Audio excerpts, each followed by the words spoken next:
de me laisser le passage central libre, c'est tout simplement pour avoir accès aux amarres de notre bateau ainsi qu'au passage d'écluses, puisqu'au cours de cette croisière, nous allons passer une écluse automatique qui se nomme l'écluse de Coty, que nous passerons dans les deux sens. Alors, est-ce que vous êtes convaincu à d'installer? Oui. C'est vrai de me dire non. Alors, bienvenue à tous, à bord du bateau de Valentin, cette croisière d'une heure et quart, c'est la rivière du Lot. Alors, au cours de cette croisière, nous allons pouvoir entre autres découvrir la ville de Cahors par le biais de la rivière, à travers ces deux panoramas, mais également à travers son esprit cadurcien. Alors, pourquoi je vous fais part de l'esprit cadurcien?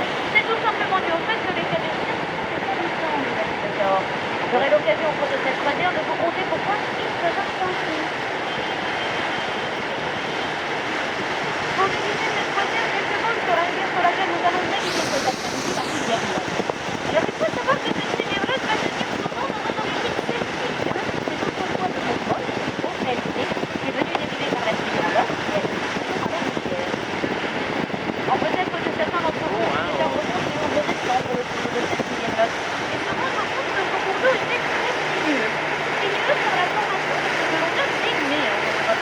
Ce sont les méandres, ce sont de grandes boucles.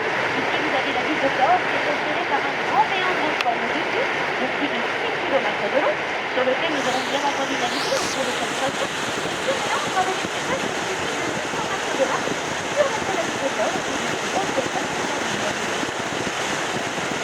Nous avons compté 481 km de cours d'eau sur cette rivière-là, pour seulement 260 km à vol d'oiseau. C'est une rivière qui va être amenée à prendre sa source dans le département de la Lozère, plus exactement dans le Contour, à 1200 mètres d'altitude.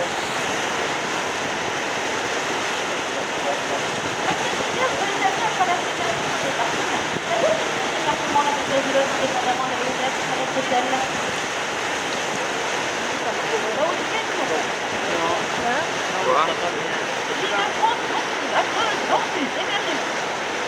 Alors, elle va traverser d'abord la Lozère, elle va traverser par la suite le Cantal, après l'Aveyron, bien entendu le Lot, puisque c'est le courant, et puis elle va descendre jusqu'en Côte vers le Lot de Garonne. Et là, c'est de Téléquillon dans la Garonne. Alors, cela va peut-être vous rassurer au cours de cette croisière, mais la rivière du Lot, indépendamment d'avoir un cours d'eau très sinueux, c'est également une rivière qui, à chaque fois, est très peu profonde.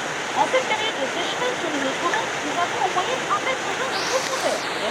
Je vous rassure, si on coule, vous pourrez vous faire savoir pied. C'est d'une verge à l'autre sans aucune inquiétude. Alors, il est possible, bien entendu, de retrouver des creux au niveau de cette rivière. Souvent, la topographie vous indique de la rivière Lot à rencontrer. On peut retrouver des creux à l'endroit de 5 mètres de profondeur. C'est le creux au niveau de la ville de Cahors. Votre croisière nous faisant faire une fontaine, que l'on appelle la fontaine des Chartreux. Et devant cette fontaine, nous aurons 14 mètres de fond sur la rivière Lot, le fond, bien entendu, le plus important de celle-ci. Alors, si vous regardez sur votre gauche, vous allez pouvoir découvrir la ville moderne de Cahors, ville qui s'est développée à partir du 19e siècle, lors de la mise en place du pont Louis Philippe, au droit devant notre bateau. Ensuite, ce pont Louis Philippe porte le nom de souverain, tout simplement du fait qu'il a été bâti sous le règne de Louis Philippe. Le règne de Louis Philippe s'est étendu de 1830 à 1848. Ce pont a été mis en place en 1858. En particularité pour ce pont Louis Philippe, c'est qu'il va venir prolonger sur notre gauche l'artère principale de la ville de Cahors que l'on nomme aujourd'hui le boulevard Gambetta. À ce boulevard Gambetta, il s'est établi depuis 1958. Il est devenu un chantier médiéval d'où le rempart du nord sud, qui protégeait au XIVe siècle la ville de Cahors. Lorsque le rempart a été abattu, la mise en place de ce pont Louis Philippe au droit de Beaumont, ainsi que du boulevard Gambetta, va permettre à la ville de Cahors de venir se développer côté ouest de la presqu'île, c'est-à-dire de notre gauche, tout en préservant de l'autre côté de cette presqu'île, sur la partie est, la ville médiévale que l'on va retrouver peut-être le plus haut, mais pas facile de fond.